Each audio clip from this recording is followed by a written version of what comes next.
Hello everyone, welcome to my class. We are going to continue with the electrostatics. Let us start this session with Coulomb's law. Electrostatics is the force between two stationary charges, and Coulomb's law deals with this electrostatic force. According to Coulomb's law, the electrostatic force between the charges will be directly proportional to the magnitude of the charges and is inversely proportional to the square of the distance between the charges. So if you increase the distance between the charges, the force, electrostatic force will be lesser, and if you decrease the distance, the force will be higher. Similarly, when you have two charges with higher magnitude, the force will be higher. If the charge's magnitude is lesser, the force will be lesser.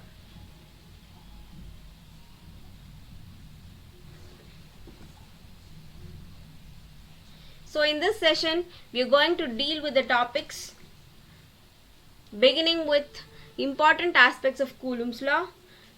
We move on to the superposition principle for the different kinds of forces acting on a particular point charge, then electric field and its aspects, then about electric field due to system of point charges and continuous charge distribution.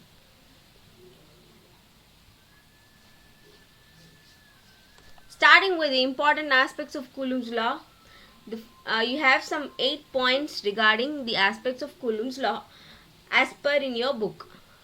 So the first point goes with the definition of Coulomb's law, which we have already discussed. And when I mention about the Coulomb's law, I have told the formula for the Coulomb's law, F is directly proportional to Q1 and Q2 by R12 square, where Q1 and Q2 are the 2-point charges and R is the distance between the charges and K is the Coulomb's proportionality constant, which is what is your second point, that is to mention the parameters. What is this Q1, Q2 and what is R? That is what is your second point. Third point goes with again the same formula of your Coulomb's law. Consider same formula of your Coulomb's law, and we have F directly proportional to Q1 Q2 by R12 square. Here when you remove this proportional, you are adding up one constant which is K, which is called proportionality constant. And now in the third point, we are going to define the value of K. The value of K, as it is a constant, it is found to be 1 by 4 pi epsilon naught. As we know, the pi constant value is to be 3.14 and the epsilon naught value is found to be 8.85 into 10 to the power minus 12. Here the epsilon naught is nothing but permittivity of the free space or vacuum. So when you substitute these values, instead of K in the formula, it is F is equal to 1 by 4 pi epsilon naught into Q1 into Q2 by R1 to the whole square. So this becomes the force, Coulomb's force value. And when you multiply all the constant values, the exact constant value K is found to be 9 into 10 to the power 9. This is your third point. And see that the epsilon naught value is only for the permittivity of free space, that is only when the charges are placed in a free space or in a vacuum, the epsilon naught value to be substituted in the formula here. Fourth point is, with this formula, when we are taking two charges which is of same magnitude, that is I am considering the charge value to be 1 coulomb and I am separating these two charges and keeping it at a distance of 1 meter. When you substitute all these here in the formula, instead of Q1 it is 1 coulomb, Q2 1 coulomb and R again 1 meter, and when you substitute it, the K value, that is the total 1 by 4 pi epsilon naught value is 9 into 10 to the power 9. Substitute this in the formula here, it is 9 into 10 to the power 9 into, for this charges 1 into 1, and for r square it is 1 square, which is simply 1. Now when you calculate this, it is simply 9 into 10 to the power 9 Newton. So the force between the charges, which is of 1 coulomb each and separated at a distance 1 meter, the force value will be always 9 into 10 to the power 9 Newton. As we know, the SI unit of force is Newton. Next, we move on to the fifth point. The fifth point is about the medium in which the charges has been placed. As I said earlier, while we calculate the K value, we substituted the value as to be 1 by 4 pi epsilon naught. The epsilon naught here mentions only the permittivity of free space. If the charges are kept in a medium instead of to be in the vacuum or a free space, if it is placed in a medium like water or solid material or in air, the epsilon naught has to be replaced accordingly. If the charges are in a medium, then it has to be replaced by epsilon. If the charges are placed between the air medium, then it has to be replaced by epsilon r. How to replace it is, the general formula is epsilon r is equal to epsilon by epsilon naught.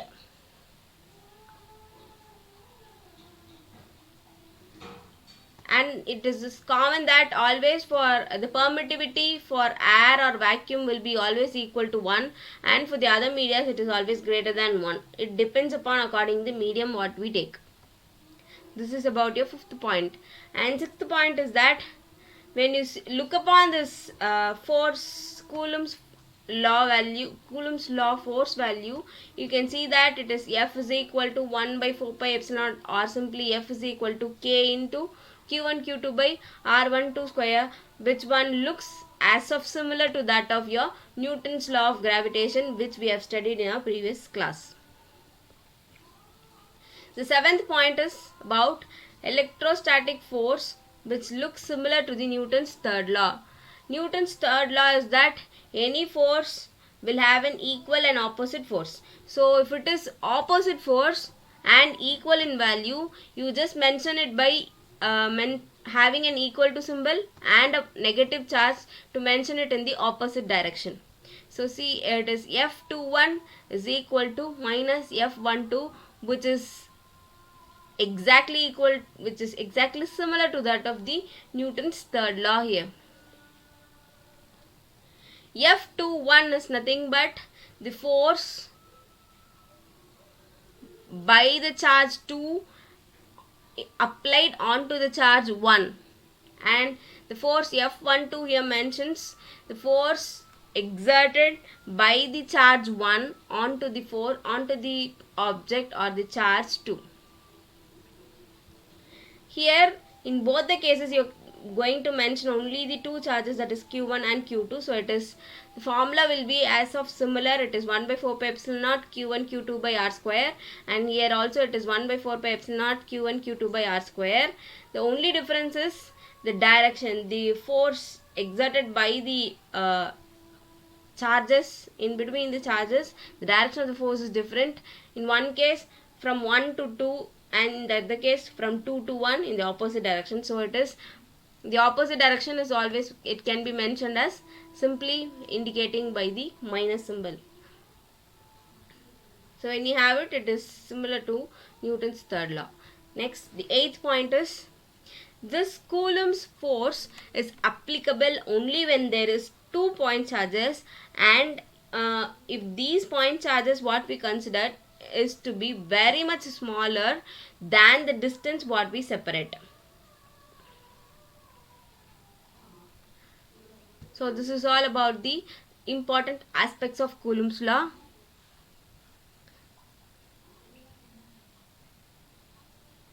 Next is about superposition principle of the charges. So Coulomb's law is gives you how much force is exerted between the charges, but in this case it has to be considered only 2 point charges and not more than that. Suppose in some cases, when you have a charge and when you have more than one charges surrounding it, all the other charges, n number of charges, will be exerting force on a particular charge or on each other. In such case, we have to calculate the total force value on a particular charge due to all the other charges. There we are going into the concept called superposition principle. So here I have one charge, and I have all the other n number of charges which is exerting a force onto the same particular charge. I am going to calculate the total force acting on one charge now due to other n number of charges. Say for example, you have one person standing in the middle and 4 or 5 persons are exerting a force or pushing that particular person in the middle. Now, this person in the middle will be experiencing force due to all the other 5 members. So, the total force acting on this person is calculated by just simply adding up the force exerted by each of the persons, which is called superposition principle. The force on one charge due to all the other charges has to be calculated. So, it is simply adding up all the forces. See, when you have one charge here, I have 3 other charges surrounding it, and now all these charges will provide a force onto the charge Q1. Now I am going to calculate how much of total force is acting here on the Q1. For that, I am going to separately calculate the force between Q1 and Q2 by using your Coulomb's law. Force value F is equal to Q1 into Q2 by R12 square. It is R21 square because the force acting by the charge Q2 onto the charge Q1. So, it is R21. And similarly, I am going to separately calculate the force exerted by the charge Q3 onto the Q1. So, now the formula becomes F13, and it is Q1 Q3 by R31 square.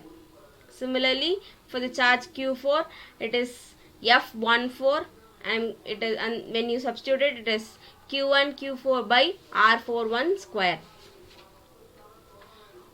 And you have a proportionality constant in all the cases. So it is K for all the case, and K is common where it is a simple constant. So I am going to take it out as common. So K into Q1 Q2 by R21 square plus Q1 Q3 by R31 square plus Q1 Q4 by R41 square, and it goes on till n number of charges, whatever we consider around it. So the total force on this particular charge can be calculated simply by calculating separate charges force and then adding up all the other forces to give the total force.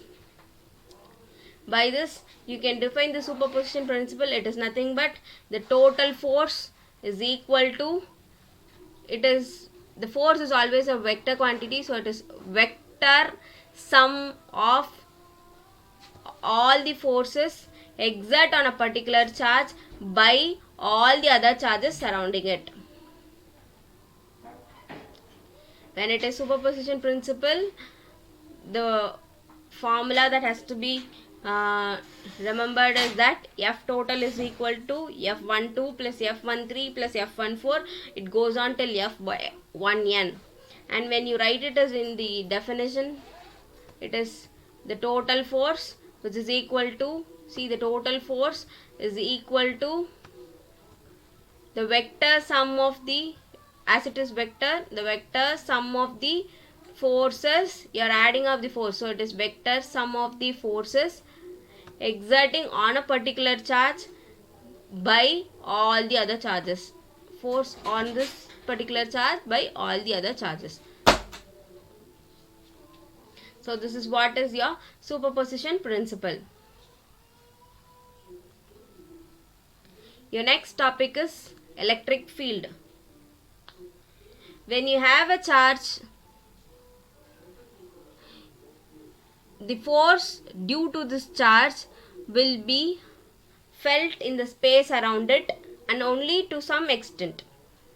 So the extent to which the force by the charge can be felt, the space around this charge is called as the electric field. And as similar to the force, the electric field is also a vector quantity, and the SI unit of the electric field is Newton per Coulomb. Electric field is represented by the symbol E.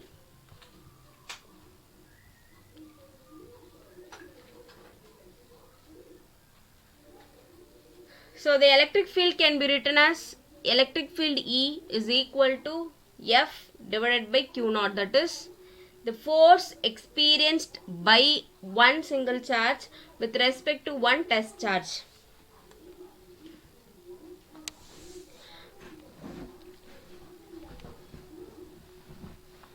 How can I measure the force or the space around the charge till which the force by the charge is experienced? I can do this by only bringing another charge nearer to the charge I am going to calculate. So the charge which I am going to take is called the test charge, and the charge for which I am going to measure the field is called the source charge. Now when I bring the test charge closer to the source charge, at some point I can feel that the force due to the source charge can be experienced on the test charge. So at this point is where till the electric field due to the source charge is present. So let me mark a point there, and starting from the point source charge till the end of that particular point, the full area surrounding this charge is called as the electric field for the charge.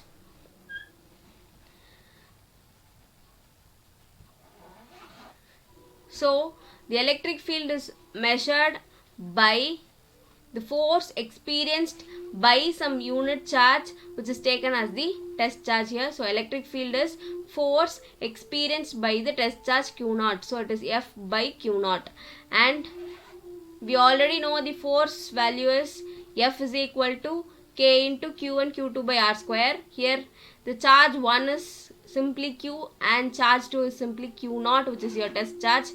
And when you substitute it here, it is F is equal to K into Q naught into Q by R square. And this is your force value for this case. And we know that the electric field value E is equal to F by Q naught. Substitute this F here in the formula, so that it is K into Q naught into Q by R square whole divided by Q naught. And this Q naught will get cancelled off with each other, and the electric field value will become K into simply 1 Q charge by R square.